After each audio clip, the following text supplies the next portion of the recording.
Thank you. I'd like to call the meeting to order and acknowledge that we're on Treaty 1 and Dakota Nation's territory and the traditional homeland of the Métis Nation. My name is Lynn Nesbitt and I'm chairing the panel today. Joining me on the panel is Robert Hutchins by Zoom and Brent McIntyre, who's sitting in the committee room. Our secretary is Jaswinder Kumar and our assessor is Stephen Lobenstein. We'll be hearing applications for revision of the assessment roll in accordance with the Municipal Assessment Act. The matters for which revision is requested have been described in each application, and we will limit discussion to those matters. The statements that are made at this hearing are sworn testimony, and anyone speaking to the matters must be sworn in. Be advised that comparisons of assessments of properties are not considered evidence of market value by the Board of Revision. The Board of Revision is appointed annually by Council and is independent of it and the City Administration. It makes its decisions on the basis of the evidence provided at this hearing and issues a written order that will be mailed to all parties as soon as possible. Please note that the Board's decisions with respect to an application may be appealed to the Manitoba Municipal Board if the matter pertains to assessed value or classification, or to the Court of Queen's Bench if the matter pertains to the application of exemptions from taxation. Should you wish to appeal, information on how to do so will be included with the Board's order. With respect to the hearing process, I will confirm the points of appeal with your property to be addressed with each applicant following the swearing in. We will then have the assessor's testimony followed by questions that the applicant may have, and then the applicant's testimony followed by questions. Each side will have an opportunity to summarize if they wish. Once all of the evidence about an application has been brought forward, the applicant may leave. The process will repeat for each item on the docket today. The session will close after all the applications have been heard, and the Board will deliberate in private and make its decisions. You will receive the Board's decision by registered mail as soon as possible. As information, all public hearings are live streamed, recorded, and will be part of the public record. We have 2 items on our docket today. Mr. Kumar, please affirm the assessor's and applicant's testimony. Yes, Mr. Assessor, please state your name. Stephen Lobenstein. Do you affirm that the evidence you are about to give at this hearing is the truth, the whole truth, and nothing but the truth? I do. Thank you. Mr. Applicant, please state your full name. Jared Story. Thank you. Do you affirm that the evidence you are about to give at this hearing is the truth, the whole truth, and nothing but the truth? Yes, I do. Thank you. Thank you very much, and welcome Mr. Story and Mr. Lobenstein. The first item on our docket today is 419 Chalmers Avenue. So, Mr. Assessor, could you please start us with the particulars? Sure. 419 Chalmers Avenue. The roll number is 14082095000. The owner is Kildonan MCC Community Assistance Center, Inc. There are 3 points of appeal today: quantum, classification, and liability. So I believe we're going to start with classification and liability today. Thank you very much. And Mr. Story, then it's turned over to you to present on classification and liability. Wonderful. Thank you so much, Madam Chair. Firstly, I'd like to just talk about the organization to establish the primary and dominant purpose that's occurring in this property, 419 Chalmers. So this is indeed owned and occupied by the Kildonan MCC Community Assistance Center Incorporated. So the primary purpose and dominant activity carried out at this property is to serve the local and global relief efforts of the Mennonite Central Committee. The property is owned by a charitable organization primarily for the purpose of giving relief or assistance to indigent persons. The operation is not for profit. It's a thrift store dedicated to community assistance. It has over 350 volunteers who sort, clean, and price donated essential items at a low cost. And they're made available to folks in need. So on page 4 of my brief, you can see the the charitable, the clipping here showing the categorization and the description. You can see that they are indeed registered as a public foundation under the category Relief of Poverty, and then categorized as organizations relieving poverty / operating a food bank. You can then see their charitable number. So they are indeed a registered charity operating under the category of relieving poverty. The MCC does employ a small staff to run the charitable operation. Many of the employees and volunteers come by way of local social employment agencies, such as SEED, which is Seeking Employment and Economic Development, OFE, which is Opportunities for Employment, and WASO, which is Work and Social Opportunities. So these are community not-for-profit social agencies assisting people with traditionally who have barriers to finding meaningful work. So the MCC partners with those groups as well. This is all to say that the operation is at its core a holistic charitable organization dedicated to helping people in need, and the operations of the facility are subordinate to the fulfillment of those larger objectives. So again, I've noted the more broad and granular work that the MCC has done, but suffice it to say that they are involved globally and locally in the relief of poverty and poverty reduction. So it is important to note that any funds in excess of the cost of operating the facility are solely channeled to the MCC's initiatives, which again go to further assist indigent and sick persons globally and locally. So we are requesting that the classification of this property be amended to reflect that it is owned by or held in trust for and is used by a charitable organization primarily for the purpose of giving relief or assistance to aged, indigent, or sick persons to a maximum exemption of 0.81 hectares, as per Section 23(1) of the Municipal Assessment Act. Now, in support of this request, we have attached two decisions setting the precedent for our request, and that is the assessor for the City of Winnipeg versus the Law Society of Manitoba, cited as 2010 MBQB 193. Excuse me, can you point us to what that looks like in our drive? Yeah, because we've got so that was a bazillion. Okay, go ahead. Oh, Which, okay. Yeah, no problem. Attachment, sorry. Yeah, so it should be, do you have it under MBQB 193? That should be the one. I have no idea. It's Okay. about halfway down. Okay. Okay, not that. It's applicant 05. Okay. Okay, thank you.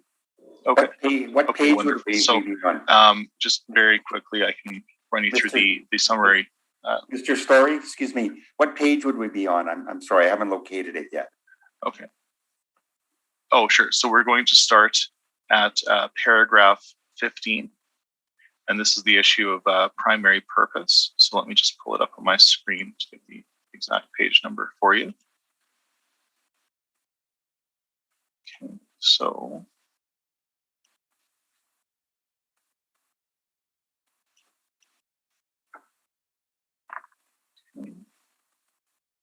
Okay.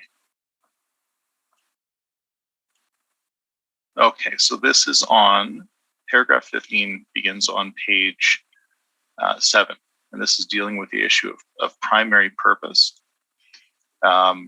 So in the case of the Law Society, they had argued that they were a seminary of learning, and the judge states that this involves an examination of the stated objectives as well as the use or uses of the real property in question.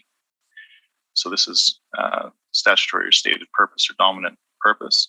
He then goes on. This is now, I'm going to bounce around a little bit here, but this is, and these are all highlighted for you.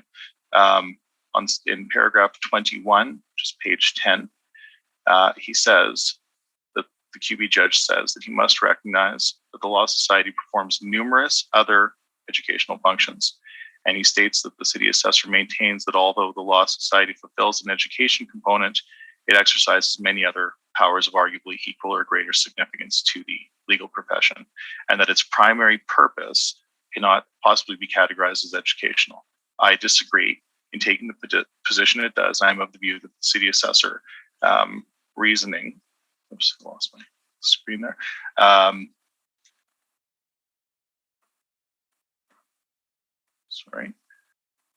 cannot be characterized. I disagree, says the judge. In taking the position it does, I am of the view that the city assessor's reasoning ignores or de-emphasizes the comparatively holistic approach suggested by the very analytical framework it's so enthusiastically endorsed. He then goes on to speak about the allocation of non-exempt versus exempt space in paragraph 26. This is on page 15 of the submission. And he says, as to the potential allocation of exempt versus non-exempt space, quote, having concluded that the Law Society's primary purpose can be broadly defined as educational, I must now examine the use of the Law Society's property at 219 Kennedy to ensure that there is nothing that would compromise, dilute, or meaningfully contradict that conclusion. He says that, in my view, it does not follow that because portions of the property at 219 Kennedy are utilized for the Law Society's regulatory purpose, its otherwise exempt status as a seminary of learning would be lost. If such were to be the inevitable result, the wording in 23.1 would be different. For example, it may have read as follows, quote, owned by or held in trust for and is used solely by a college or solely by a seminary of learning. So I think that applies to us as well. That's in paragraph 29. In paragraph 38, there's a quote that I think will be applicable here. He says, this is from the Oliphant decision of the Institut de Notre Dame de Mission. He says, because non-ancillary activities do not detract from the dominant or primary purpose, and because the property doesn't have to be used exclusively for educational purposes to maintain its tax-exempt status, I see no useful purpose in analyzing the building on a room-by-room basis. A fair, large, and liberal interpretation of Section 5, Section 2 of the Brandon Charter leads me to conclude that the whole of the building and contiguous land are exempt from assessment and taxation for municipal or school purposes. And then he concludes at paragraph 39 that in his view, the purpose of 23.1d of the Act is to exempt, once so designated, all seminaries of learning from school tax, regardless of whether a portion of the real estate is used for other purposes. Accordingly, the corollary of the determination I have made in the present case is that the school tax exemption previously applied to only 1/3 of the property should be applied to the property as a whole. Now, that decision was appealed by the city assessor to the Court of Appeal and was then overturned. So the framework then for our argument, based on what I've submitted and what I've just read in summary to you, is that Section 23.1 includes the word primarily. This is the key. It says that it is owned by or held in trust and is used by a charitable organization primarily for the purpose of giving relief or assistance to aged, indigent, or sick persons. In our case, the charitable organization is used primarily for the purpose of giving relief or assistance to aged, indigent, or sick persons on two very interrelated levels. Firstly, the operations on site are conducted primarily by volunteers in concert with social agencies to provide very low cost necessities to people in need via the operating structure that they have in place. Secondly, any funds in excess of the cost of operating the facility are channeled to the MCC's other initiatives. The other initiatives, of course, are to further assist indigent or sick persons. So all this to say that the activities at this property are subordinate to the charity as a whole. The MCC is at its core a charitable organization dedicated to helping people in need, and the operations, again, are subordinate to the fulfillment of the objectives. I would also point out that in charity law, which is reinforced by the provisions of the Income Tax Act, charities are required to have exclusively charitable purposes. Running a business cannot become a purpose in its own right, and it must remain subordinate to the organization's charitable purpose. Now, they do state explicitly that some activities are intended to generate a profit, but are not to be considered businesses. And the 2 points that I think are very applicable here is that the first one is soliciting donations. And they say this is not considered to be a commercial activity. Donors do not expect any good or service in return for their contributions. And since the activity is not commercial, it is not to be considered a business. Secondly, selling donated goods. This is not considered to be a commercial activity because businesses do not depend on donations to create their inventories. Further, in selling donated items, the charity does not assume the costs or level of risk usually associated with running a business. Rather, it merely seeks to convert a donated asset into cash. So based on the precedent set by the court cases that I've supplied for you, and based on the what Canadian tax law has to say, we are suggesting that this property, based on Section 23(1), ought to be exempted fully from school taxes. Thank you very much. Thank you, Mr. Story. Mr. Lobenstein, do you have any questions? You're on mute right now. Thank you. I do have a few questions. Under the Municipal Assessment Act, which section of the Act again are you applying for an exemption? Oh, you're on mute, Mr. Story. Sorry, of course. So that is Section 23(1). Okay. And 23(1)(e), I should say specifically. And the rulings you've brought in today, and they apply to which section of the Act? That applies to Section 23, but the principles are broadly applied, or should be broadly applied, based on the exemption is based on a seminary of learning, but it does establish primary or dominant purpose, and it does establish the proportion to which the property should be exempted. Okay, so this is the principle applies, though it is we're talking about the aged and the indigent, and the decision is talking about seminaries of learning, but the principles apply. Here, and the rulings that you brought forth today are under Section 23(1)(d), is owned or held in trust and used by a college or seminar of learning. And you're applying for one for is owned or held in trust for and is used by a charitable organization primarily for the purpose of giving relief or assistance to aged, indigent, and sick persons. So these are two very different definitions in the Act, are they not? I would certainly not say that they're very different. I think that they're two different categories, and the principles established in the decisions that we've set forth here today would certainly be transferable. One is for a seminary of learning, and one is for providing assistance to the aged, sick, or indigent. But in terms of the section of the Act, they're subclauses of the same section. So now, in terms of the store itself, although it would help aged, indigent, and sick persons. Oh, you're back on mute, Mr. Lobenstein. I'm sorry, this is odd. That's okay. So although the thrift store there would help the aged, indigent, and sick persons, it's also open to the entire community, is it not? Anybody can use it at any time? Oh, absolutely.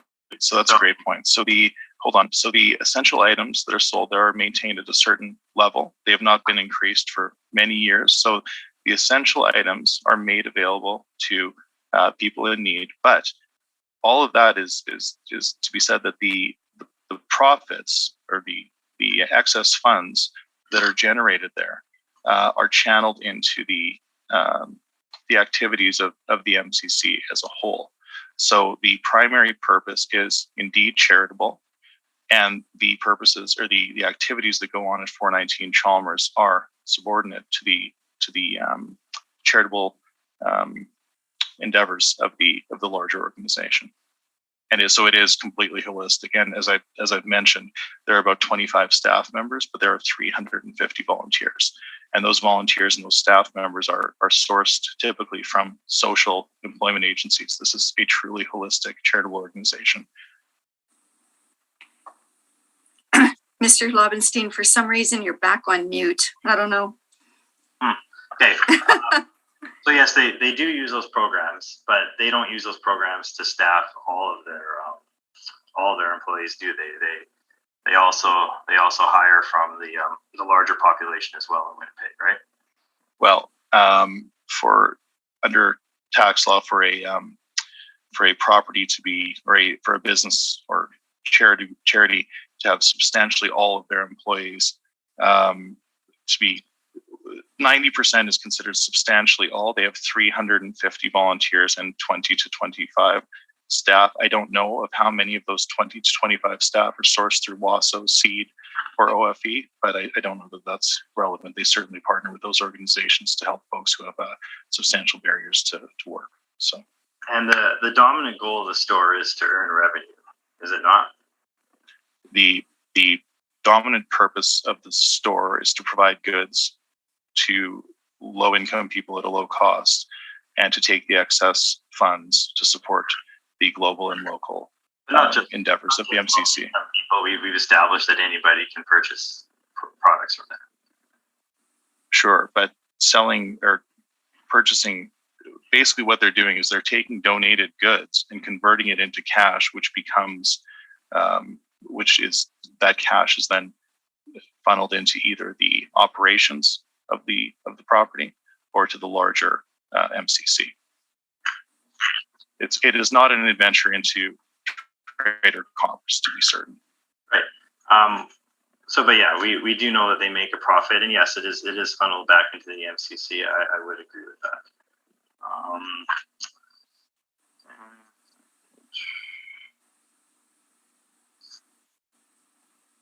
I think those are all my questions. Thank you. Thank you very much. Mr. McIntyre, do you have any questions? Did you ever, or the owner, apply to the city assessor for an exemption? Not to my knowledge. That's a great question. I was going to bring that up at the beginning. This is a brand new client for us. So there are two equally viable options. There's the bureaucratic process of applying for the exemption. But on our review, we saw this. Again, this appeal was triggered by a supplementary. This is our first time dealing with this client. I don't know if they've gone the bureaucratic route. I don't believe they have. I would be speculating, but in my conversations with the COO, I truly do not believe that they have applied for an exemption. I'm not sure if they were aware that it was an avenue that was available to them, but that's why we're doing it today. Okay, my other question is, are there not other thrift stores similar to this within the city? Are there other MCCs? Yes. Yes, there are other MCCs. And have they ever got exemptions? I'm not sure. This is my first time dealing with any of the MCCs, so I do not know, to be honest with you. I've only concentrated on this on Chalmers. Okay, thank you. That's my only question. Thank you, Mr. McIntyre. Mr. Hutchings? Yes, thank you. Good morning, Mr. Story. Good morning. Would you mind detailing the setup in this building? Is it a thrift store with offices, or the uses that the building is used for? Perfect. Yes. So it's if you walk through it, you would see that it's a storage warehouse. It has the items on the floor for sale that you consider a sales floor, but it is not fixtured like any traditional retail. It would be I say this with an abundance of caution, but it's set up more like a flea market, so to speak, with piecemeal displays, used goods. There's sort of stickers. It's somewhere between a garage sale and a flea market type setup. It is not. It is quite. It is. It's not sophisticated in terms of what we would see even in a say a Value Village or something like that. It is nowhere near that. Then the balance of the property is space where volunteers collect, sort, clean, and repair damaged items. It is an older building. We'll get to that on the appeal of value, but you can see it's a piecemeal property that it's a number of different areas, but a vast majority of it is used for storage of donations. Okay, so it receives donations. It's kind of like a warehouse where they process those donations, then put them out onto a retail, a thrift store, we'll call it. Yeah, I hasten to say retail, but yes, they do. That's true. Yeah, okay. Now, are there offices for other MCC uses, or is it strictly to sales here? Yeah, so there's a mezzanine where the board of the organization meets. I have photos in my brief that you'll see. The clear height is about 6'4", so it's quite ad hoc. I mean, it's reasonably nice. It's dignified as a place to have a meeting, but the beams almost touched my head. So the clearance is extremely low. It's not traditional by any sense of the imagination, but they make do. Okay. I think that answers all my questions. I'll deal with the valuation later. Thank you, Mr. Story. Thank you very much. Thank you, Mr. Hutchings. Mr. Story, I have another question, and I was flipping through the brief as you were talking, so I probably missed what you were saying. Sure. The umbrella organization is MCC Canada. MCC Canada, and it has a charitable number, correct? Or it's given charitable Absolutely. status. Yes, correct. Yes. Okay. So this particular property is owned by MCC Community Assistance Center, Kildonan, MCC, right? Correct. Is it established as a separate entity? Yes, it is. It's established as a separate charity with its own charitable number, which I've included in my brief. Okay, so it has its own charitable number, notwithstanding the broader MCC Canada charitable number. Two charitable numbers? The larger. Does it share the same charitable number? Well, that's a good question. I'm not sure of. Certainly check for you, but I don't know. I assume that I would assume that there would be two different. Well, actually, I don't know if there's two different numbers. There's certainly the larger MCC would not be under Kildonan Assistance. Okay. Yeah, of course. But regardless, there is a charitable number for both entities, correct? Yes. So the Mennonite Central Committee, correct. So I just hold it up here. MCC Canada does have their own number. Yes. Okay. That is correct. Okay.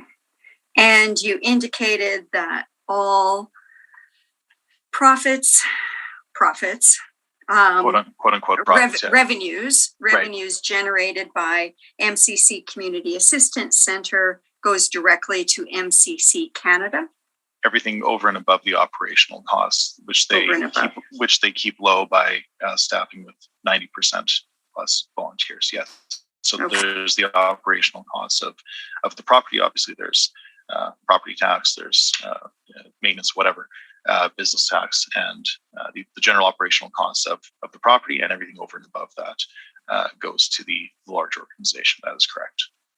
And I think I heard you said that doing your research, or when you were looking into this, you didn't look at other MCC donation centers in Winnipeg nor outside Winnipeg. Is that correct? To see how they are being treated? No, I didn't. I'm not sure if they're, in terms of an equity argument of. No, in terms of liability and taxation. Yeah, no, I did not. I've been focusing on this one, but that's not to say we won't look at others at some point. But no, I've been very focused on this specific property and its activities. Okay. And how long has it been in existence? This property, how long have they been operating here? Jeez, I'd be guessing. I don't know. I think probably since the 2000s. I know that this property originally was built in, I think it was 1907 or 1915. I know that just anecdotally, I've heard that at some point it was a printing press. It was vacant for some time. It was a call center where they used some small part of it. And then MCC purchased it. I'm going to guess the early 2000s, but I may be incorrect on that, but I believe that to be true. Okay. Thank you, Mr. Story. Thank you. Mr. Lobenstein, go ahead with your presentation on classification and liability. I don't really have much of a presentation, just basically the questions I had asked. I would like to point out, though, that they are obviously exempt from business tax in the City of Winnipeg under the charter, or the City of Winnipeg charter. So although they are not receiving any realty tax, they are receiving business taxes. We do recognize them as a charity. So that's all I have to say.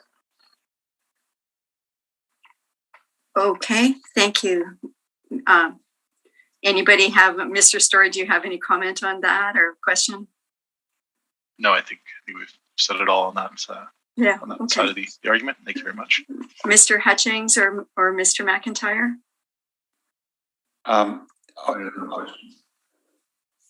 Yeah, just Mr. Lobenstein's comment there. They're exempt from business tax, is that right? That's correct. Yeah, under Section 316 3B of the City of Winnipeg Charter. So they are exempt under business taxes. They're just on the business side of it, but on the realty side, no, there is no exemption. Okay, that's my clarification. Thank you, Lynn. Okay. Mr. McIntyre, do you have anything to add? No, Madam Chair. Okay, thank you. All right, I think that completes our discussion and presentations on liability and classification. So we'll now turn to quantum. So Mr. Lobenstein, go ahead and talk about valuation. Sure. So on my page 1 of my brief, we'll take a look at the front page here. We can see that the assessed values for $3,408,000. So looking down the property description, we can see that there are 6 buildings with 2 different premises, and the actual years range from 1907 to 2021, the years built, and the effective years built we have from 1935 to 2021, with an overall of 1960 as our effective year. You can see the wall heights range from 13 feet to 23 feet, and the masonry bearing walls with M1 manufacturing as the zoning. The land area is 89,907 square feet. The gross floor area is 40,769 square feet because, as mentioned before, there is a mezzanine with offices. And so that makes the leasable area 38,443 square feet for a land to plan of 2.34.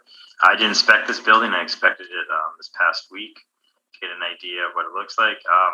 It's a makeshift building. It's been built up over a number of years. It's built up in 1907, then 1915, then 1941, 1984, 1990, and 2021. So it's interesting walking through this building. There's multiple different ceiling heights, although the main part, the newer parts that were built in 1990, 1984, and 2021, which make up over 24,000 square feet of the property, have the highest ceiling height, which makes sense because they're the newer parts of the building. Moving forward to my page 2, you can see there was a sale in 2009 for $1,050,000. And now we'll move to my rent comparables. So when looking at rent comparables, there's a number of things to look at. Obviously, we've listed a few here, such as lease starts, lease terms, leased area, wall heights, effective years built, and net rents. So it's important to point out that these net rents are just the rent that the tenant is paying for the premise. It's a complete triple net rent. They're not paying for any other. It's not an overall rent. They're not paying for expenses. This is void of management, taxes, everything. So this is just paying for the premise. It's important to understand that. So now we're going to be looking at the characteristics here. So when you look at the year built, we're trying to get the year built similar to the subject property. This is important because similar year builts rent for similar properties. But what's interesting about industrial properties is that, as I talked about before, the subject property we're looking at today is a makeshift property built up over many, many years. This is pretty indicative of industrial properties. As they grow their businesses in these properties, they need to expand their base of operations. So every single one of these properties, actually, when I was looking for it, are pretty much built up over a long period of time. So let me start with 583 Peugeot there. It was built up over a period of time. The first construction was 1927, and then in 1977 they added additions. 771 Main, same thing. It was originally built in 1927, and in 2000 an addition was added. 344 Oak Point Highway, similar thing, built up in 1964, 1985, 1990. 560 Archibald is the only one that was built here, and that would be 1988. 1313 King Edward was built up in 1959, 1973, 1991, and same with my Inkster property, 1966, 1974, and 2012. So basically what I'm trying to show you here is that industrial properties are built up over a long period of time. It's important when you're looking at comparable properties to look for this, because this is how they rent out. As you can see, you need to look also at wall height with industrial properties. Varying wall heights are important to store products, to be able to manufacture in it. They need more room vertically. So that's why you're seeing wall heights ranging here from 26 as a high and 10 as a low, which is quite similar to the subject property. Leased areas, I have it broken up similar to my premises. So my premises, I have two premises for this property, and the reason we have two premises and not one whole premise is because you need to take age into consideration. If you don't take age into consideration, then you're going to have a skewed rent per square foot. So what's interesting here, if you go down to my page 4, my larger premise has a larger rent, which usually with economies of scales, you would see the opposite. But in this case, the larger premise of 24,859 square feet is the newer portions of the property. It's the ones that have been built up since 1984. So that's good methodology. It's good practice to do it that way. Where, as you can see, if the 13,584 square feet, $5.79 is a lower rent due to the fact that it's the part of the building that's been built up in the early 1900s. So, and then back to my rent comparables on page 3.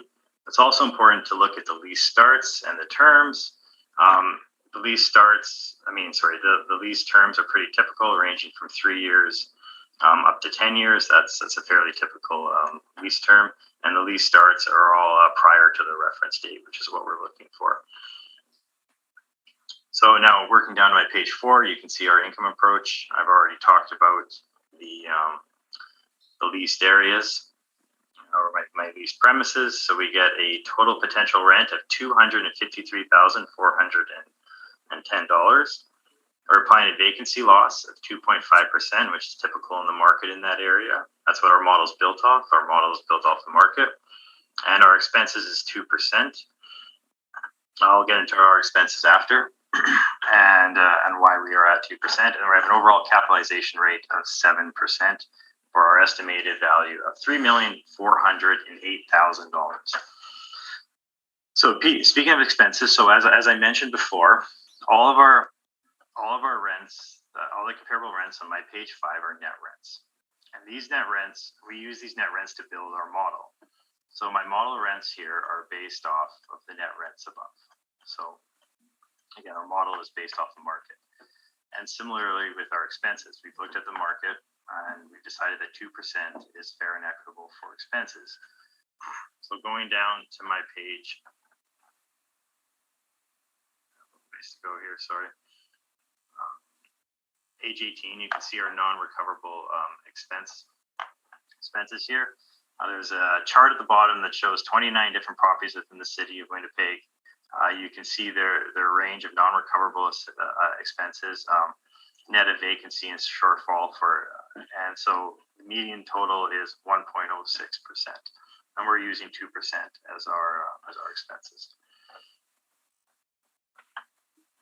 So going forward here,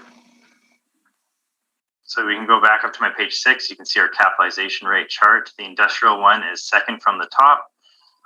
You can see that the 20th to the 80th percentile ranges from 6.34 to 7.8, and that our property falls within that at 7% subject property today. We'll quickly just look at the map on on my page 8, you can see where it's located on Chalmers. And then we can further down, you can get an idea of how this property looks. So it actually is somewhat odd turning into this property coming from Chalmers and the intersection of Watt. The turn, I made it easy enough when I went to inspect, but you can also enter from the side street on Union Avenue there. There's 2 entrances as well to enter the parking lot. So page 9 gives you a really good representation of how this building is built up over years. You can see the different sort of levels of wall heights, how it's been built up. And unfortunately, I don't have a picture of the new addition here. It hasn't come up in our system yet, but you can see sort of a pad beside the white building where they've added an addition there. And my page 10 also has a few more views, and my page 11 to give you an idea. Page 11 gives you a good example of how they can enter into the parking lot off of Union Avenue there. So, and then I go to my page 12, which is my mailer. This mailer is interesting because although this is an owner-occupied property, they put in their sales. So they've shown the income that they produce in this property for their actual products that they sell. We don't ask for that. They've put it in anyways. They show the donations they have, the miscellaneous, their interest, and their total income at the bottom. So I guess this is a good example of showing that they do make a profit here, and that this is a thrift store. They are selling products. They show the salaries, which is interesting as well. That would be line 202. It's $647,000. So they obviously have quite a few employees they are paying. And they show, I guess they call their net operating income, but I believe that's their business revenue at the bottom there.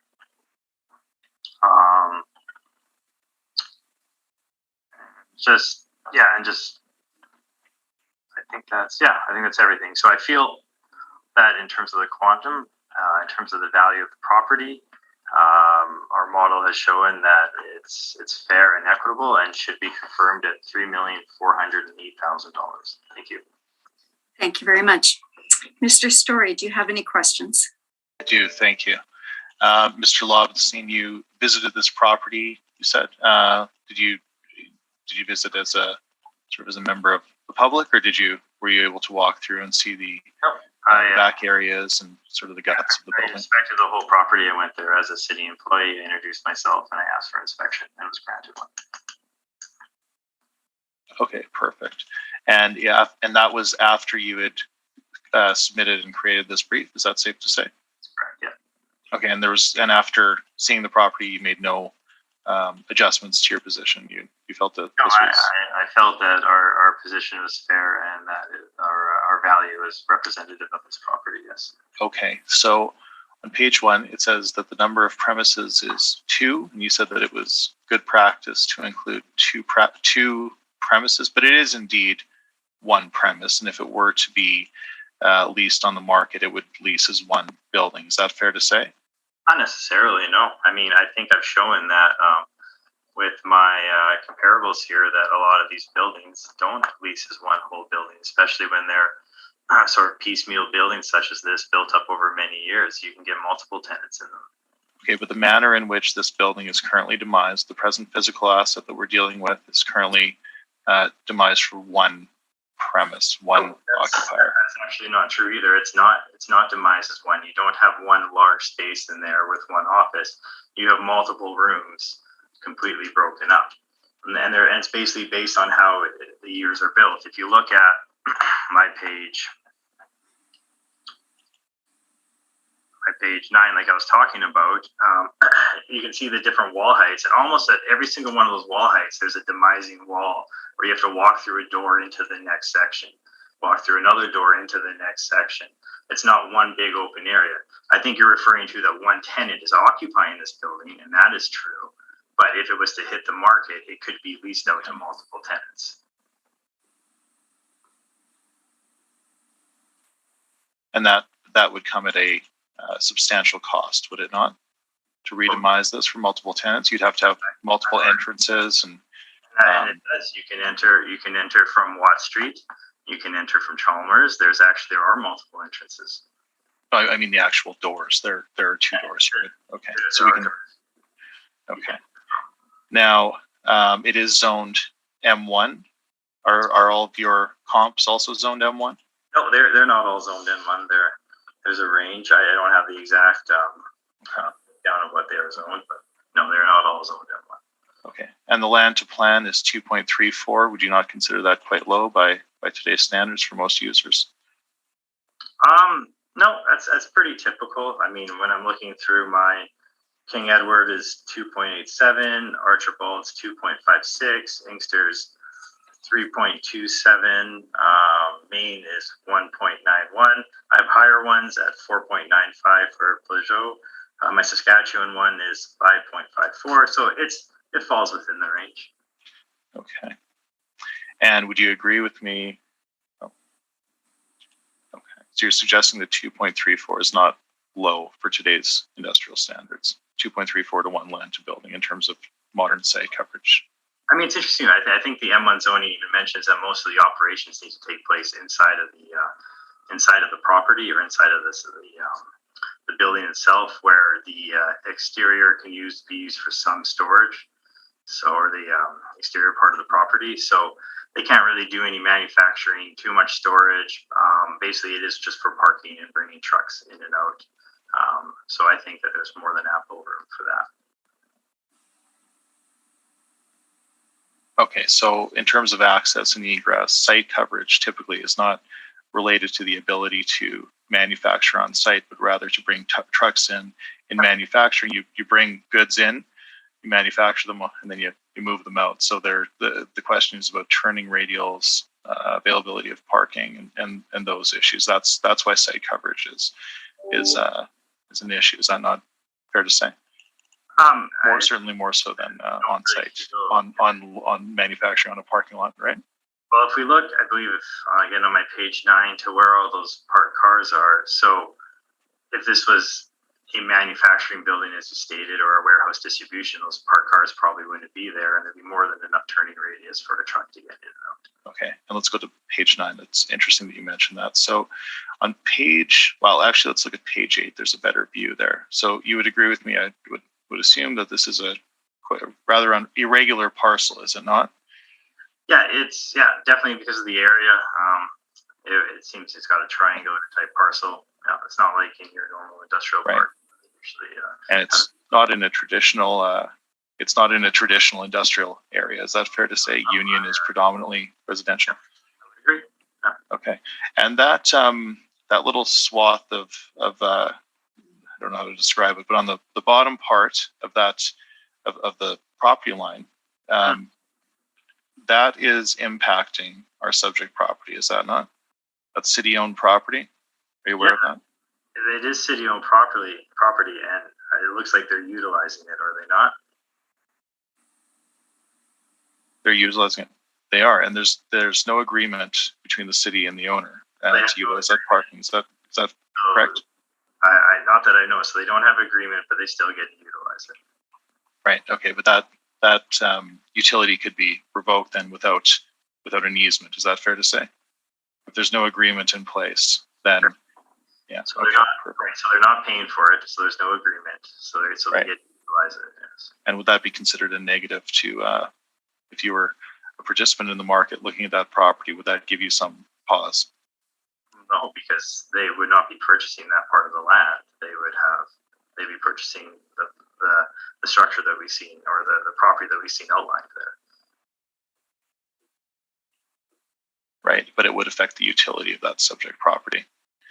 What the utility is. Okay, now I just want to run through your comparables very quickly, and I understand that you said that you've used properties that were built up over a number of years. But what I did notice is on the EYB, that's effective year built, correct? But in the cases that I checked, those are actual year builts. Is that not fair to say? Well, we have them as effective year builts. That might have been when they first built the property. Yes. So they've been built up over years. So to be clear, to be clear though, that's not the effective year built. That's the actual year built. So that's the age of the original building on that site. correct? I can't say for certain. We have it as effective year built. So that would be what we have. Okay, and what do you have for effective year built then for our subject? We have 1960 for our subject. 1960, okay. Okay, so I'm just going to run through these very quickly. Now, on the building on Plinkett, that has M3 zoning, doesn't it? Again, I haven't written down the zoning, but it could be M3, yeah. Okay, and the degree of finish in this property is 100%, whereas our subject is about 8%. Is that correct? No, I don't know if that's correct. But again, I don't know what the degree of finish is in this property. Okay, that's according to the city PA record. Okay, and it is an irregular parcel. That's true, but the land to building is 3.8 to 1, correct? That's very similar to the subject. Okay, so it's higher. Okay, that's fine. Okay, that's fine. Now, 771 Main, have you ever been inside of this property? No, I haven't. Okay, so you're not aware that it's a mattress and e-waste recycling depot? I am aware of what the tent is in there, yes. Okay, and do you think that based on the wear and tear to this property, that it might command a higher net rent? Would that be fair to say, based on the operations? If you were the owner and somebody was tearing up and recycling mattresses in that property, do you think the wear and tear to the building might command a higher lease rate? Yeah, I can't comment on that. I don't think that would be true. They probably picked that building due to its age, probably condition, so they could tear up mattresses and e-waste. But okay, and just to be clear, the BA for this property, the city record applies $3.35 per square foot. Well, again, that's comparing assessments, and that's something that okay you don't do. Okay. Comp 3, that's a tire shop in an industrial area, and that has a land to building of 7.28 to 1. Is that correct? That is correct. That one's higher than the subject. Okay. 560 Archibald. I couldn't find much about that, but it is 100% finished. It does have an office, a showroom, and a warehouse, and it's zoned M2. Is that correct?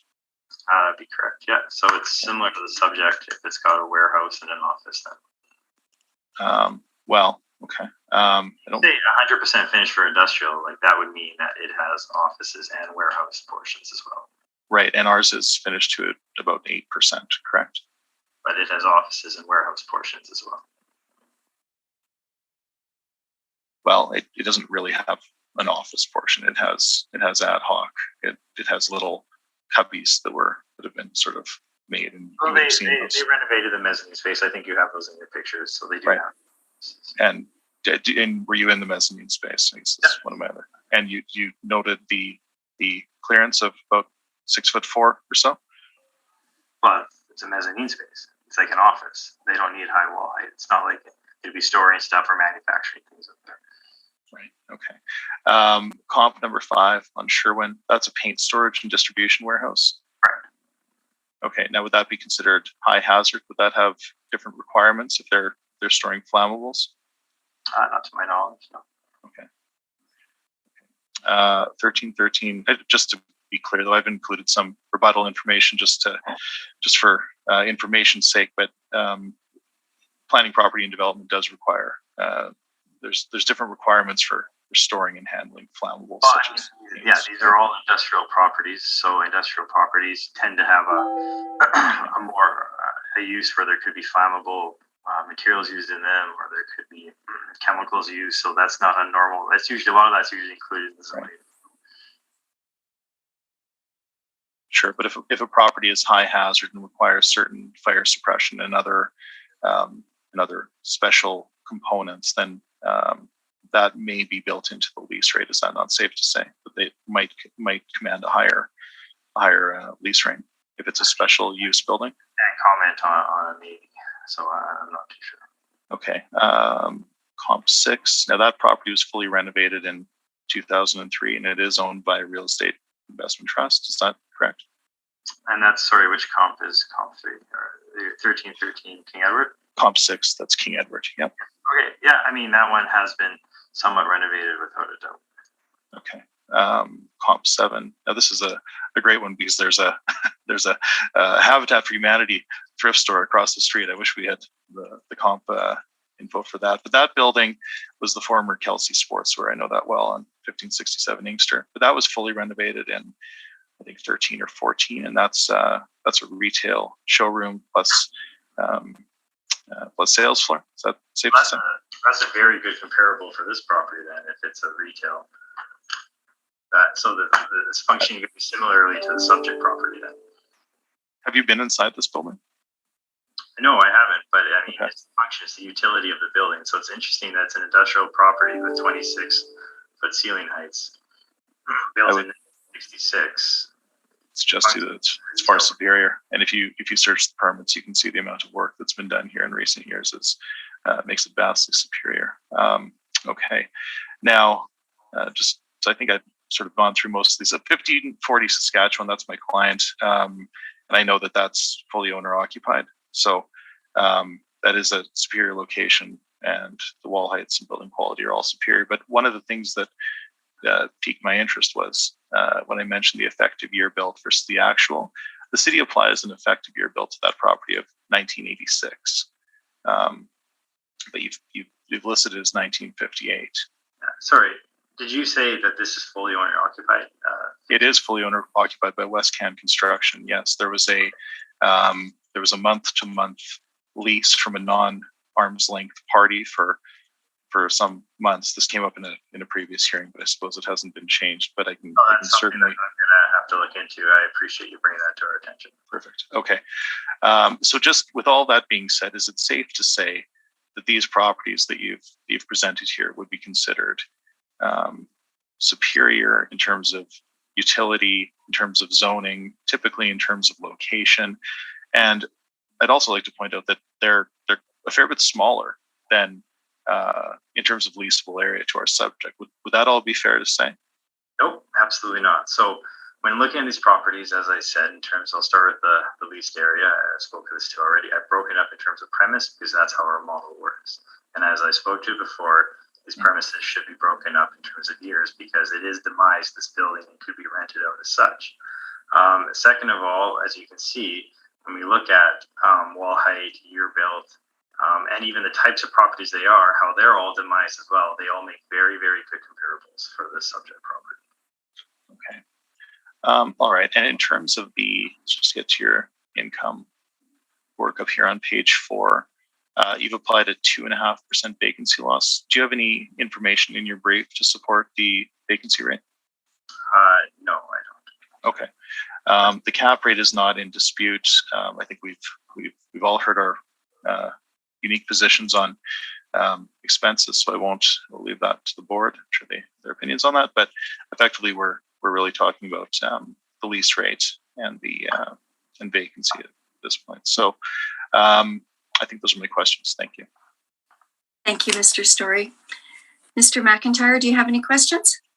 Just one question. It's on a site zoned industrial. Is it not a warehouse retail combination?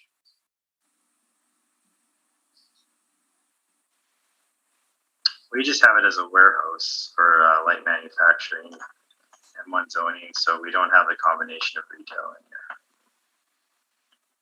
So would the lease rate be different if it was treated as retail warehouse? Retail warehouse, I don't really know if that's a property classification that we have. It's something I'll have to look at, but I mean, I think like after inspecting this, it's an industrial property. It's just they have a retail aspect in it. Okay, that was my only question. Thank you. Thank you, Mr. McIntyre. Mr. Hutchings? Yes, thank you, Lynn. Mr. Lobenstein, the appellant said that this appeal was as a result of a supplementary assessment. Can you detail what changed that? I'm sorry, I should have mentioned this before. I pulled up the permits, but they didn't have any building sketches in any of them, so I couldn't really give a detailed example. Again, the pictures that we have in our system are older than when this was renovated, and again, I didn't inspect it until after my brief was submitted. So basically, what they've done at the front portion, if you look on my page 9. You're looking at Chalmers. If you look directly kind of where you can enter versus Chalmers Ave there's a pad. And they've put a renovation. So they've put basically a large renovation with overhead doors, like basically a storage area. So for the depot, people drive in, drop off their goods there, and they pull them into this area. So it's got high ceiling heights, and it's brand new with 2 big overhead doors. So it's basically a storage warehouse. So that concrete pad there's now a structure, delivery or shipping and receiving building constructed there where that truck is parked right there right alongside. Okay, where that white wall is. Okay, so that resulted in a reassessment. That was the improvement of the supplementary for that.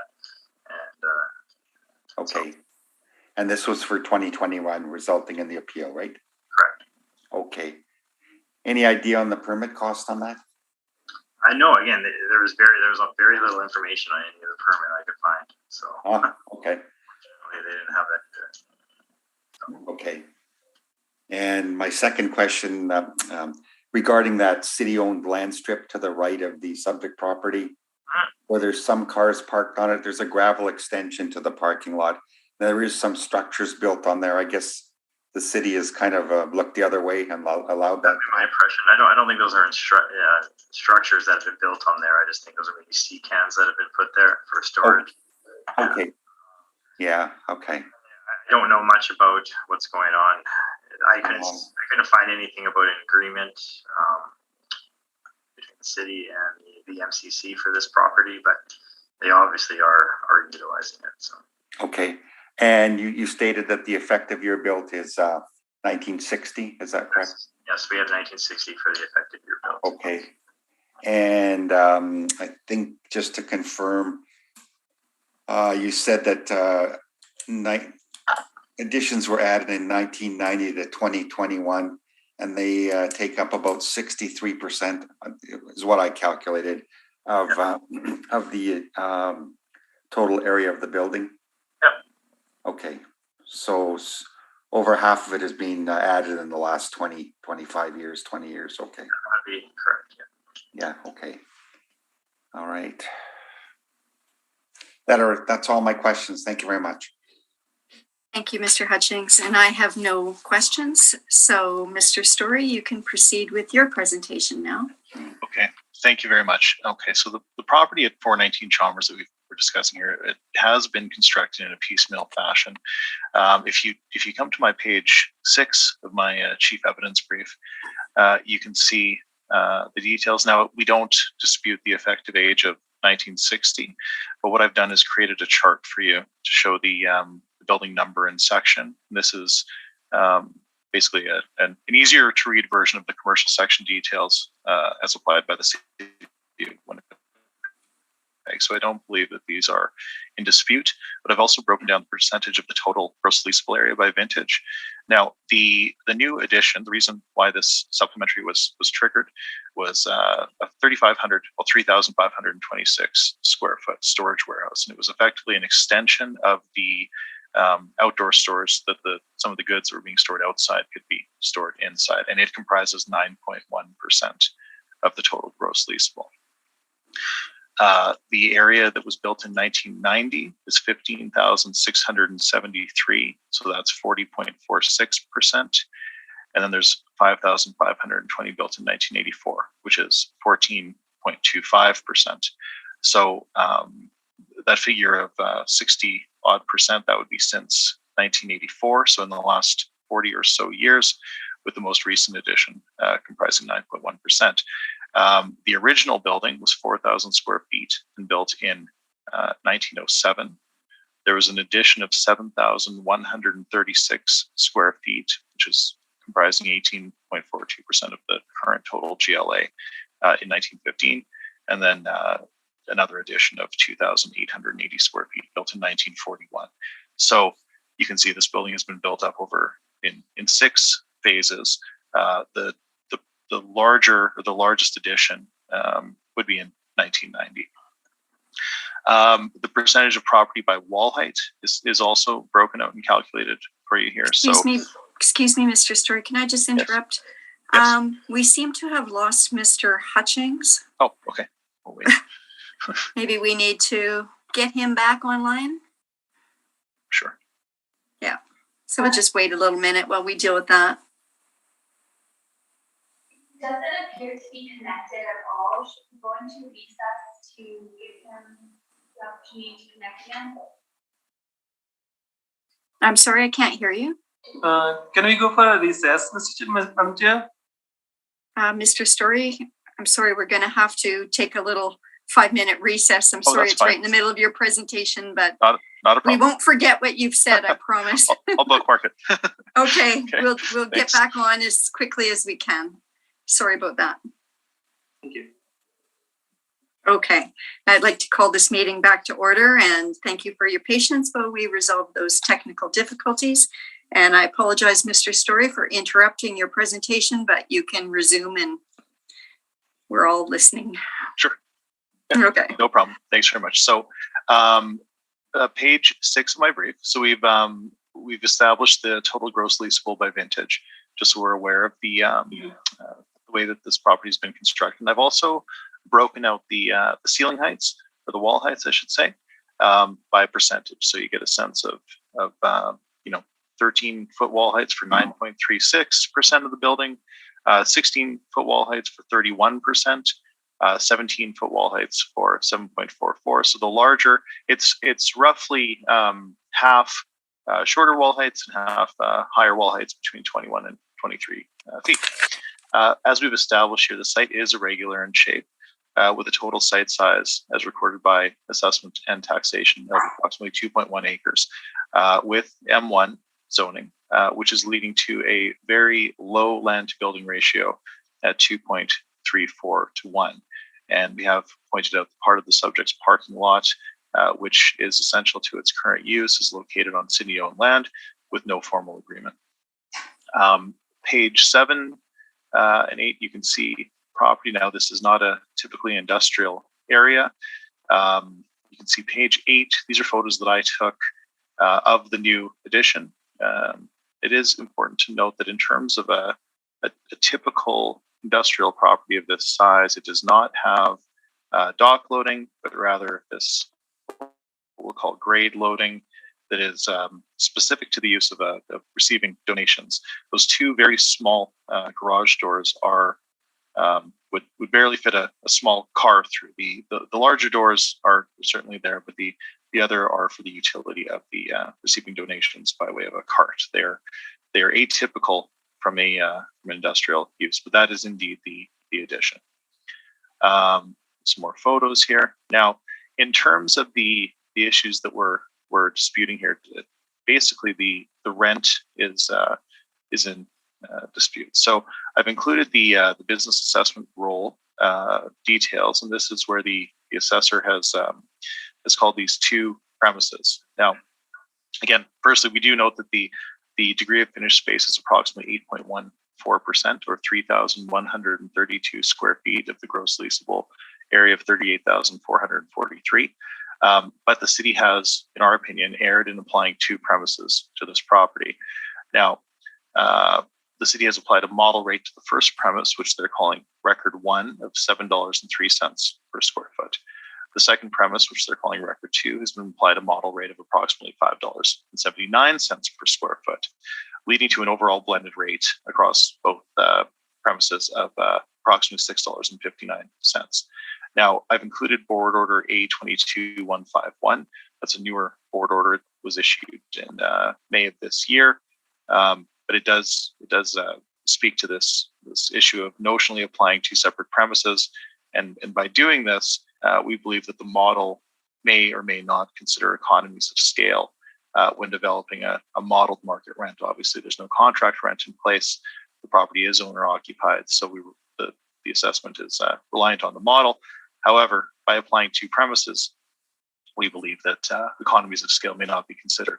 And board order A22151 does speak to this. And it says, based on the definition of premises in the charter, together with the fact that there's only one tenant occupying the space, which is subject to one tax roll and bill, The board is of the opinion that the premise includes all units occupied by the tenant, regardless of the number occupied.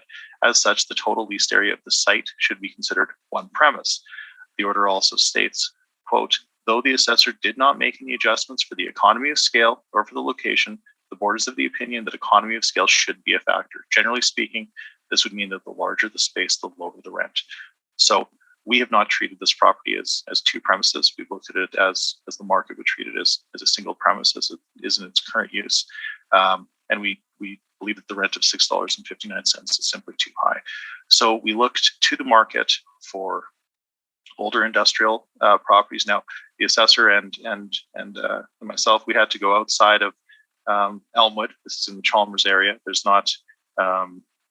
certainly not a large amount of properties in the realm of 40,000 square feet being used for industrial. So we've used similar areas. I've used properties where the effective age is similar, but generally superior to the effective age of 1960. And one of the striking differences is that the assessor has comp that's 10,000 square feet, and this is based on, as we understand, the notional application of two premises. We are looking at single premises that are typically between 20,000 and say 45,000 square feet.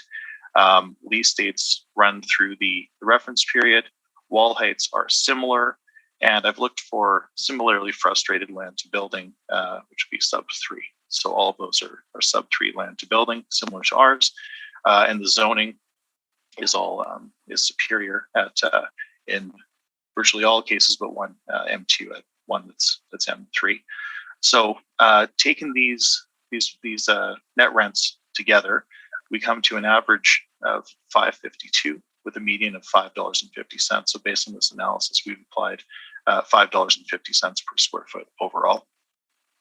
In terms of vacancy and collection, I have here that we've used 4%, but we have indeed used 3%. Typically in this cycle, we have used 4%.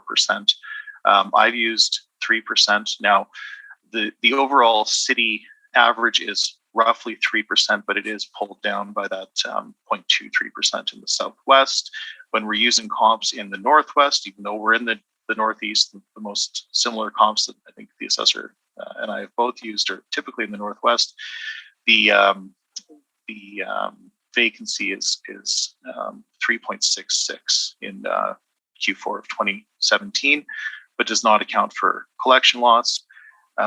So looking at that number, we've determined that 3.5% is, or I'm sorry, 3% is reasonable for our vacancy, which is low against the average of the comps, but in the absence of good industrial product to look to a good vacancy rate for, we think that 2.5 is slightly too low, so we have used 3%.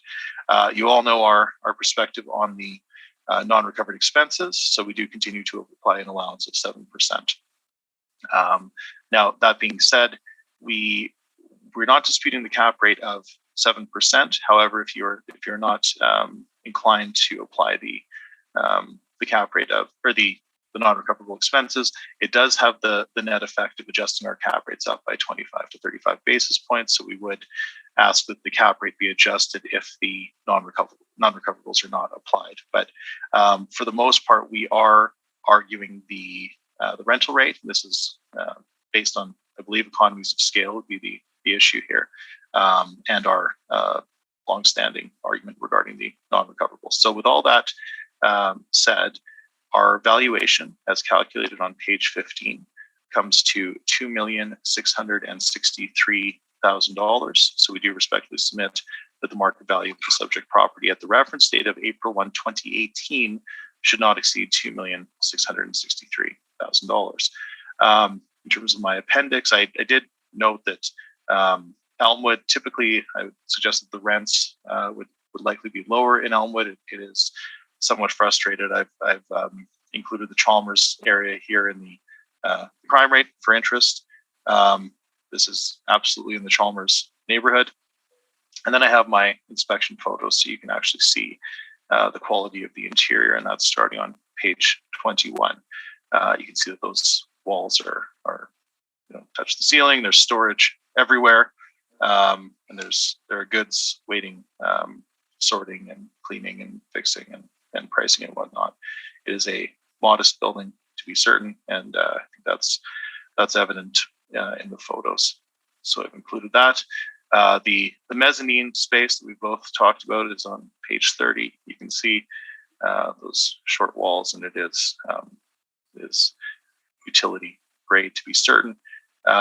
Page 31 shows the interior of the new loading area, the new donation drop-off area. Aerial views on page 32 shows you the irregular configuration of that property. Commercial sections, as we've discussed.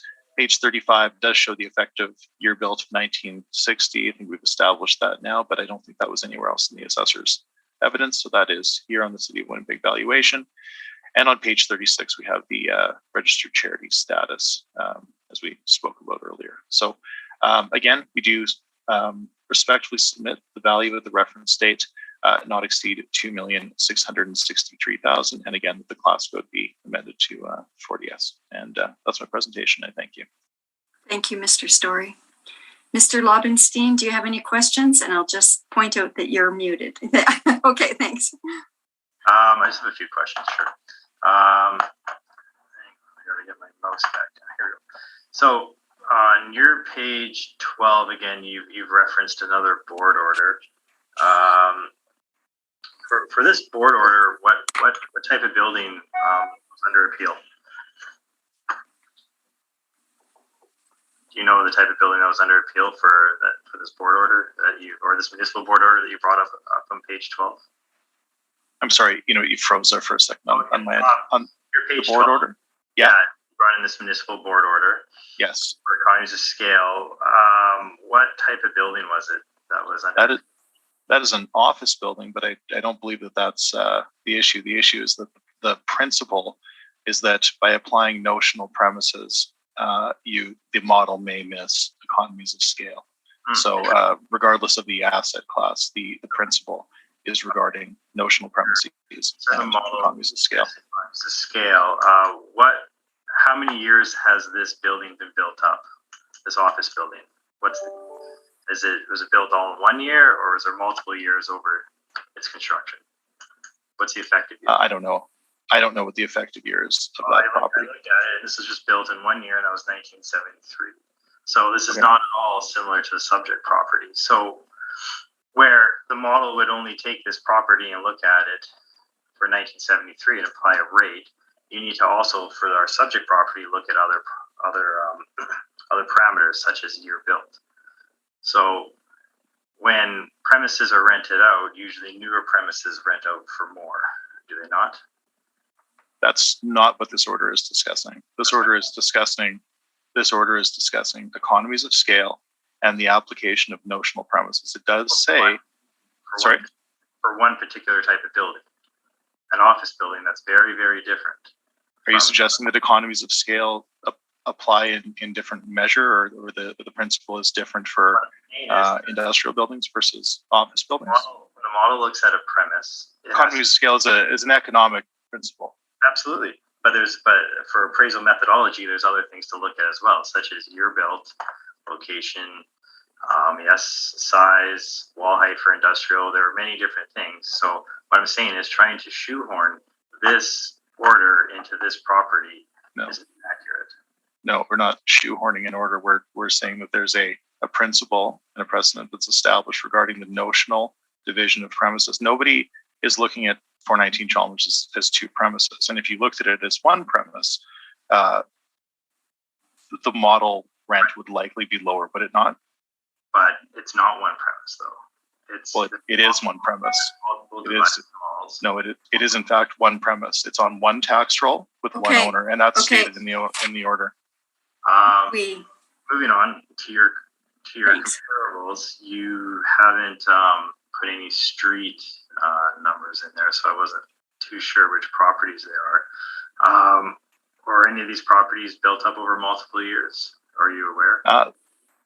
Well, I believe that some of them are, because I can see that on my record that I have different effective ages versus original ages. I don't know that any of them were originally built. Well, I can certainly tell you that the original age for the oldest building here is 1972 and not 1907 or 1915. So their original age is closer to the effective age of the subject. Their original age is closer to the effective age. I see what you're saying. Okay, so but you have no idea if any of these have been built up over a period of time. These may just have all been built at their effective age. Well, some of them have a variance between the effective age and the original age, but I'm not disputing that the effective age of the subject ought to be 1960. And in some cases, I've used properties that are much newer, but that have some other element that would provide a similar utility on a fee simple perspective. Okay, those are all my questions. Thank you. Mr. McIntyre, do you have any questions? I have no questions. Thank you. Thank you. Mr. Hutchings? Yes, thank you. Mr. Story, just to confirm, so you're asking the board to revise the value to $2,663,000, but you're also asking to change the classification from class code 60 to class code school exempt, is that 40, correct? yes. Which would be class code? That's correct. Class code 40, yes. 40, okay. And for the full value of the property? That is correct, as per our submission. Okay. Excuse me. And so in summary, we've got different rents used between you and the assessor, different vacancy, different expenses. Cap rate stays the same. Is that fair? That's correct. All right. Okay. That's Thank you very correct. much. Yes, that's fair. Absolutely. Okay.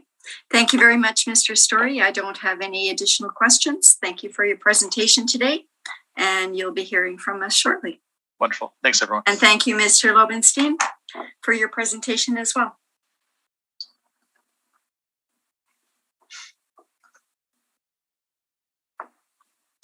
Do we need to recess for a few minutes, or can we just proceed with the next item once we get the assessor and the applicant on?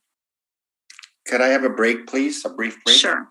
Thank So you. we'll recess for 5 minutes while the secretary, thank you very much. I'd like to call this meeting back to order.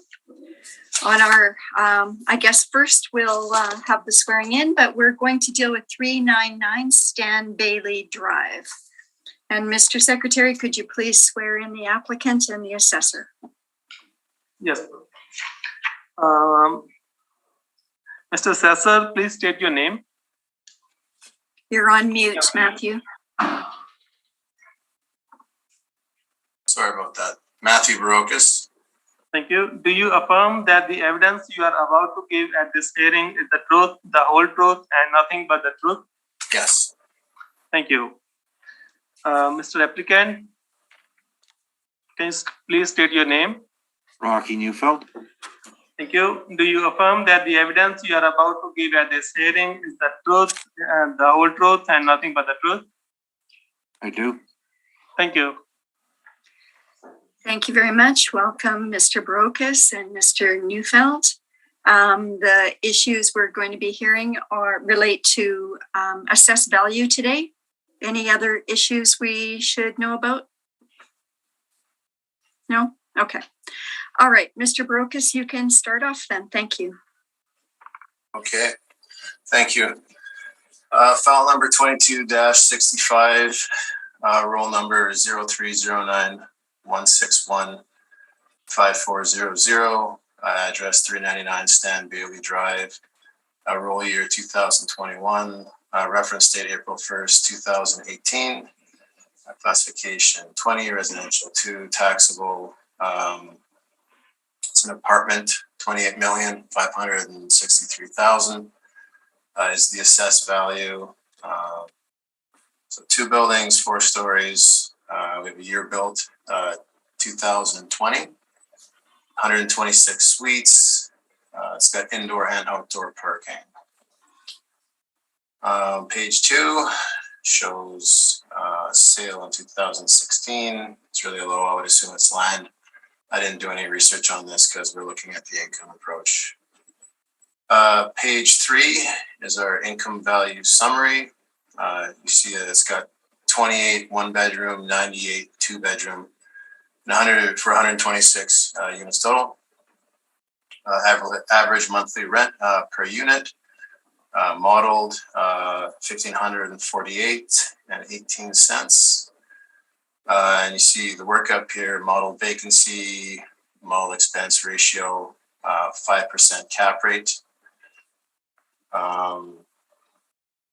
Generates our estimated market value, $28,563,000.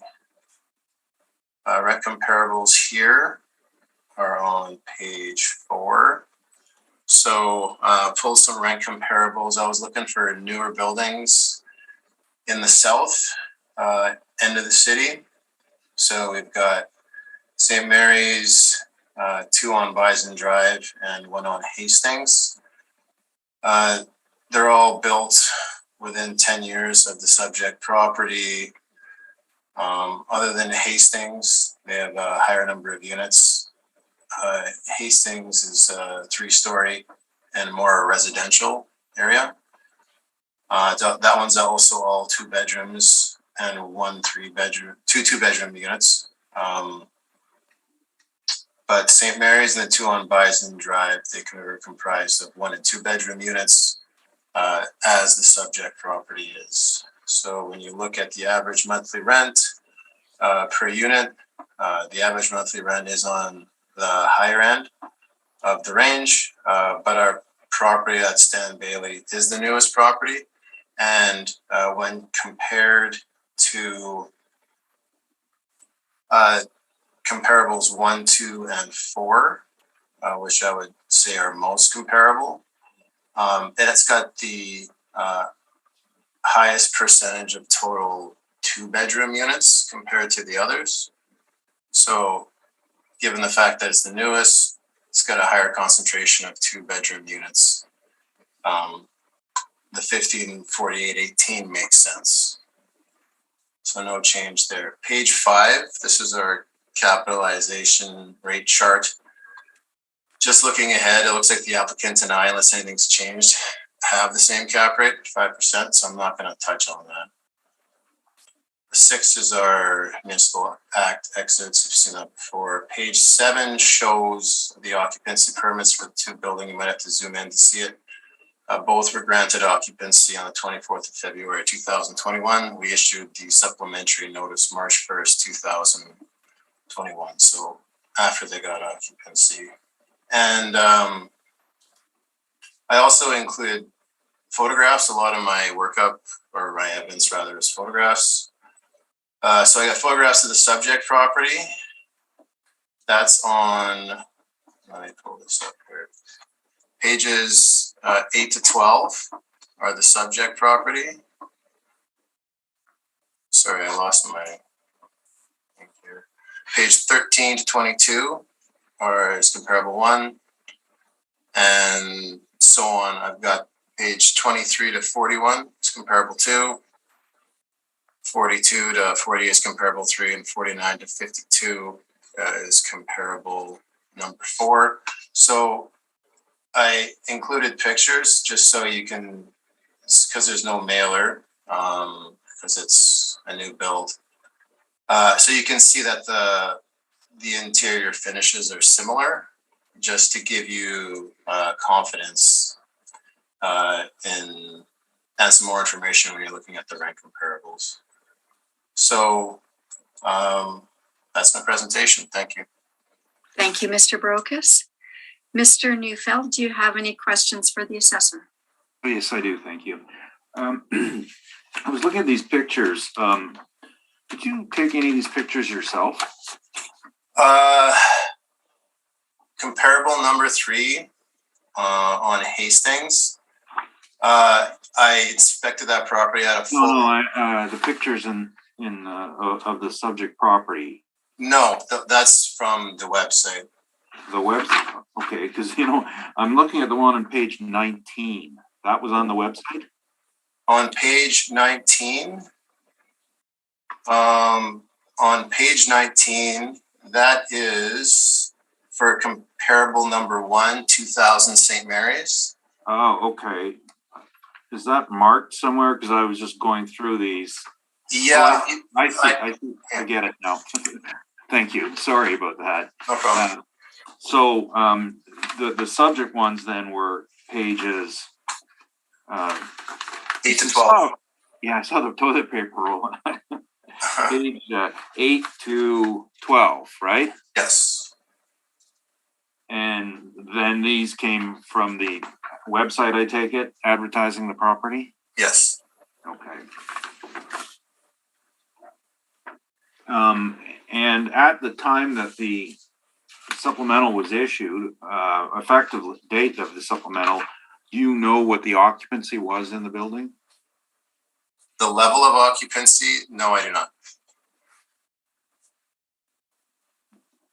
In the assessment department's parameters, is there a parameter for absorption for new buildings? I can only speak for apartments because that's my section. Right. The policy is when they're completed and able to occupy, we put them on the roll at market vacancy. Okay, so you don't have a parameter for absorption of a new or a remodeled property put on the market then? That is correct. Okay. And in the expense ratio, it is 37.49%. Was this model generated? Yes. And is that based on what are the major factors it's based on? I mean, I'm not in modeling. It would be taken from, like we do a yearly ask for mailers, and then I think that the modelers take a look at the mailers and the expense ratios received, and they look at the newer properties, and this would be statistically, of course, done, and an expense ratio based on age, area, and size would be applied. Now, isn't it fairly common that in a new building that your initial years of expenses are quite low because it's newly built and there's very little to fix? That definitely could be true because everything's brand new. And the other issue on that expense ratio on new properties is that one of the costs for any apartment is to clean it up and fix it up after a tenant's turned over. With a new one, is it fair to say that you wouldn't be seeing a lot of that expense in the first few years of statements? For coming into something brand new, that would be definitely correct. Those are my questions. Thank you. Thank you, Mr. Neufeld. Mr. Hutchings, do you have any questions? Yes, thank you. Good morning, Matthew. Good morning. Do you have any evidence regarding the asking rents on this property? Well, I mean, like we had the rent roll, but it's an April 1st, 2018 reference date, so I can't put it in as evidence. Okay. Yeah. Regarding the current situation with the building, is parking extra? I would imagine. Let me check the notes. I didn't personally put this on, but I would be surprised if it wasn't. Okay. And utilities, I note that it documents central air is included, it would appear, but I guess the tenants are responsible for for the utilities.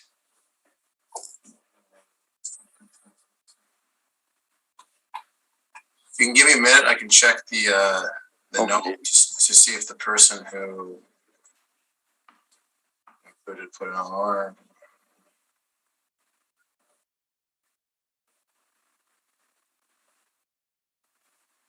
I don't have that information. I'm sorry. Okay. Do you know if it's electric baseboard heat or individual furnaces in the units that they're responsible for? I'm looking at the pictures. I don't see electric baseboards. So Yeah, I don't see it either. I don't think they don't see too much of that in new builds. Okay. And it's the ductwork in the ceilings, it appears, right? Yeah. Looks like it. Yeah, okay. So the occupancy permit was issued in February, is that right, or March? Yeah, end of like February 24th. That's on page 7. Okay, so you put it, or the department put it effective March 1st, 2021, right? Yes. Okay. And I think Mr. Neufeld might have asked, but any idea of the vacancy right now? Any information on how many were pre? No, I don't have that. Okay. I believe that's all my questions. Thank you very much. Thank you, Mr. Hutchings. Mr. McIntyre, do you have any questions? I have no questions, thank you. Okay, and neither do I. So, Mr. Neufeld, you can proceed with your presentation.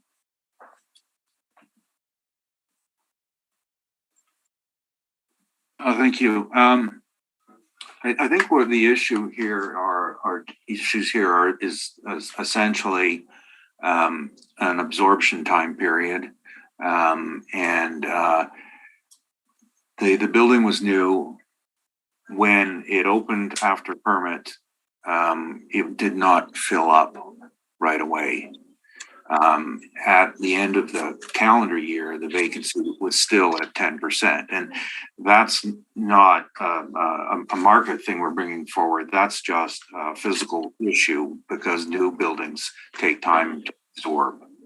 And because of the way the act is, it's a backwards looking act. Whereas in the real world, most of the people looking at these transactions are forward looking. And on the market side, someone would be building this and thinking, I'm going to fill it up. Then if I want to sell it, I'm going to sell it. I'm not going to sell it when it's being absorbed because I will not get the dollar for it. So in assessment, we draw the line by dates. And when the line is drawn, we have to stay on the side that it's on. So what we've done is essentially just adjusted the revenue downwards by 10%, and that's what we are looking for. From a 2.4% vacancy to a 10%. I think that the assessor's revenue is acceptable. The expenses are a bit on the shy side because one of the things that these statements don't account for is taxes. And on my workup on page 1, just to give you an idea, so this particular property owner had budgeted taxes, bottom left corner, of $240,000 a year. The actual taxes with the assessment is almost $314,000. So that's another factor that skews off first year expenses on the budget side, anyone who's looking at any of these statements, because they don't come in until 2 years after the building's first statement gets issued, because that's how the supplementals work.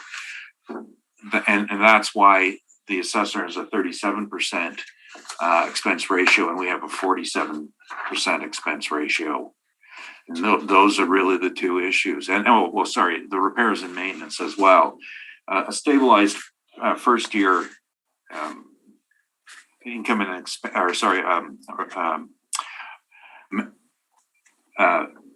repairs and maintenance budget has to be higher than the statement indicates, because what you're doing is you're setting up reserve, or you're doing a long range forecast. The first year, you will not have high repair and maintenance, virtually nothing. It might be touch-ups for an owner who says, hey, there's a scratch on my door, and okay, we're going to paint that for $100. But a turnover of a unit on a new unit at high rent, they range between $2,000 and $5,000, because the standard now is replace the flooring, paint the walls, and review all the fixtures. And if you want to get a high rent, you've got to perform at those levels. So that's what's skewing off the expense ratios on new builds. And we have just taken a very, very cursory analysis of this because we lack data as well. So essentially, we're looking for an NOI based on those issues, which are absorption, first and second year absorption, and then a modification of the expense ratio to account for the fact that first years don't show an accurate picture. And one last issue on the absorption number is new builds are doing something that we haven't seen in Winnipeg for quite some time, and that is giving away free rent. The market has become more competitive at the higher end, and what the phenomenon of it is I mean, this is post reference, but give you an idea of the scope of it. The average promotion is running 1 month free per year, or that's about 8.5%. And that usually gets put into the vacancy number. And then after first year comes the signing of the tenant to a new term, and generally the promotion is not offered, and we see more migration happening where people are renting and they'll go to the next unit that offers the promotion, because after all, it's a lot of money, a couple $1,000s a month. And if you're a renter, your possessions aren't that high, and your moving costs aren't that high, and the free rent is a powerful inducement. So the retention is, on the first year, you're going to lose 8 to 10% of your tenants at the end of the first year, and you have to restart the process all over. It does ratchet downwards, and it'll take between 3 and 5 years to reach a stabilized level where the assessor's vacancies might be close to it. But this is just a phenomenon in first year, and it all goes back to the principle of assessment is a backwards looking valuation, and a deemed sale as of April 1st or whatever the reference date is. So you cannot be thinking forward looking, whereas I'll wait the 3 years, I'll wait for the absorption, and I'll sell. I don't know necessarily if I would dispute the assessor's number on a forward-looking basis, but on the way the Act reads, we do have to look at it. And so I think that's a fair number, and likely with the 2023 assessment, you could probably see a significant increase in that as it gets to stabilization. That's my presentation. Thank you. Thank you, Mr. Neufeld. Mr. Barocas, do you have any questions of Mr. Neufeld's presentation? Yes. So on page 1, that workup, that's based on your NOI of $1,149,295. That's based on making adjustments to the income and expense rule numbers on page 3 and 4. Would that be correct? Essentially, the workup was page 4. So we'll move it to page 4. We used page 4 as a guideline for the numbers. Essentially, the workup was based on applying a 10% vacancy rate to what the assessment department had. Instead of the 2.4, we applied a 10. That's how the math works out for that. Okay. So yeah, we weren't bringing in post reference. It's there just to show where the foundation went for the 10%. So just to be clear, on the third table down, you have with 2.4% vacancy, you've got the 2,185,000, and then that was put into the table above, and you subtracted that from the I guess expenses, the 1,036,000 to come up with your NOI, and that was taken from the 2021 mailer, though, right? Well, I was just doing the math here, and believe the final workup. Oh, here we go.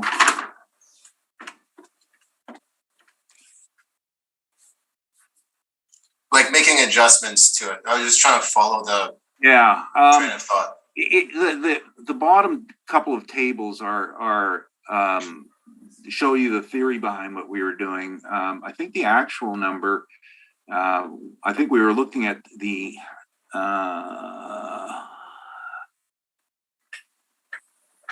as full, yeah. So if you look at the first box where we have under revenue as full unadjusted 2,329,000, and your number is 2,340,000. So what we're saying there is as full, we're $11,000 apart. That is not the issue. And then after the I think the next two lines might be typos, where it says with 2.4%, because that's actually at 10%. Let me just double check that. Yeah, and well, it's actually not 10%, but it's lower than 10%. We used 2329 minus performance. Yeah. I have the guy here who worked this out here, and he could probably walk you through it better.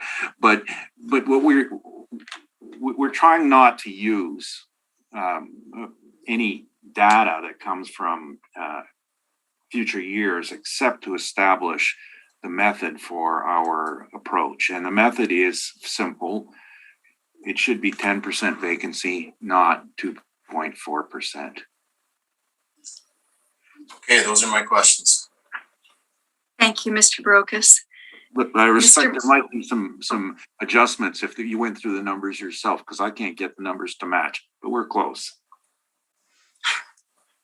Mr. McIntyre, do you have any questions? I have no questions, thank you. Thank you. Mr. Hutchings? Yes, thank you. Mr. Neufeld, I'm looking at page 1 of your workup here. So the expense ratio you're showing is 47.42. Is that where you're making up the 10%? Or no, that's we didn't apply a ratio. We looked. It looks like we put a lot of emphasis on the actuals here because in that respect, it was a number that they were paying. Let me see where the 47. Oh, yes. Okay. Where it came from is we looked at the actuals and then we adjusted upwards for the lack of because they didn't have the actual property tax number. You see below there was a difference of $74,000 on the taxes, so that went up for the taxes. The $795 for that, and then on the R&M. It was quoted at 42,000, which is ridiculously low. So that was adjusted upwards, and that's why we came to 1,036,000 from the actual 795 to 1,036,000 by adjusting for the taxes and R&M. Okay, so your workup is the top box. Am I correct? That we just yes, we're relying on the top box. Okay, yeah, okay. And your NOI, where does that come from? That's the third box down, I guess. The NOI is in the first box of 1,149,000, and that's from taking the revenue applying a 10% vacancy and the expenses adjusting for taxes and R&M, and that's what it works out to. The bottom two boxes and work up below it are like your teacher always told you in school, to show your work. And of course, I'm having a hard time following it myself because I did not prepare it. But yeah, I know we work under this system. This is what we do. This is how we feel it should be adjusted. Unfortunately, I can't walk you through it. I can get Brad over here to explain it to you. Because I see as full on adjusted, I call it the second box down, 1,324,418. Yeah, as full. Right. Okay. And then you've reduced it by 90,958. Is that correct? And then we go to the box below that, and I see as full with adjustments 1,203,040. But then it says with 2.4% vacancy, 1,149,295, and that's what you've ended up using. Yeah, that I believe that the 2.4 is a typo because that should say 10%.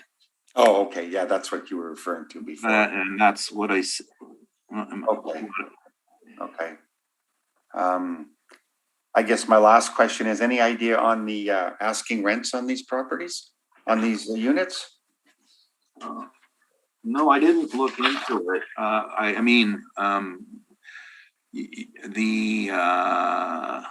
Let me see.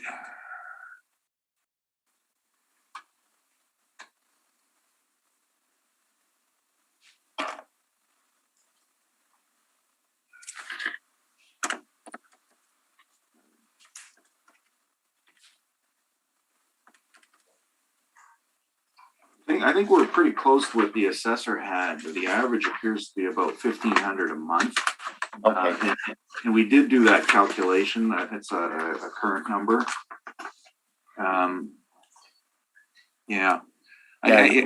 We don't disagree with his workup. And even though ours is post-reference and his isn't, I think the numbers are pretty close to the actual performance. Okay. It's just vacancy and expense ratio. Yeah. We just got the partial year, right? So, okay. And any idea on the utility side of it? Who pays what here? I'm only reading from the statements. And so owner pays all the water. Owner pays gas.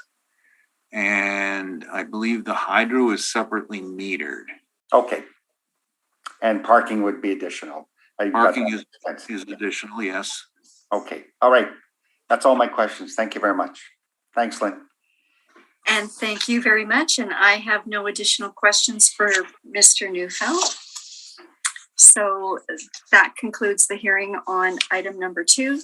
I had a brief 30-second summation. Oh, sure. Sorry about that.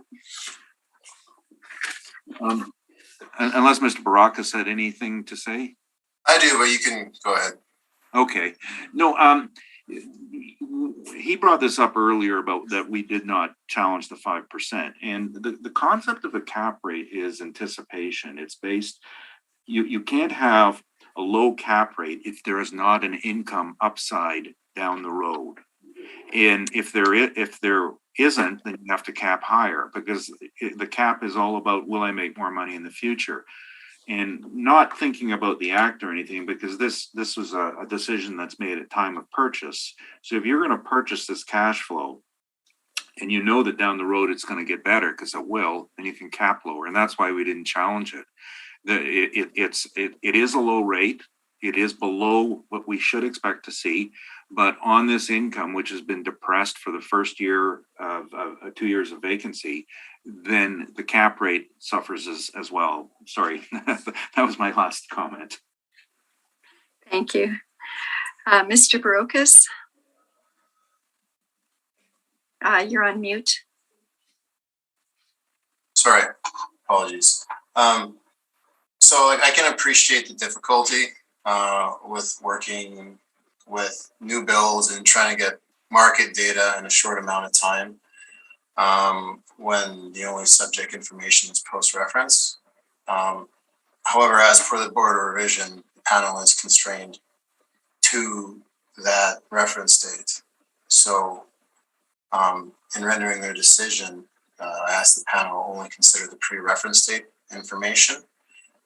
And that's the information submitted by the city, 28,563,000. Just in regards to the vacancy, I mean, is the vendor gonna sell his new building for $6 million less over a 1.5 year lease up? I don't think he will, because the transaction takes a knowledgeable seller and buyer. So the seller is half of that as well. I don't think they would. And the panel hasn't either in the past. So that's my summation. Thank you. Thank you, Mr. Brokus. Sorry, to be fair, I should have gone last. Yeah, Just in response probably. to Mr. Brokus, I agree with him. He would not sell it like that. But the thing is, the act says you've got a hypothetical sale date, and he doesn't have the luxury of waiting 3 years to fill in. And that's all we're getting at. Thank you. Sorry. Thank you. Okay, so now that concludes our hearing on item number 2 of our agenda. So we've heard all the items scheduled, and this hearing is now adjourned. Thank you very much for your presentations today. Thank you.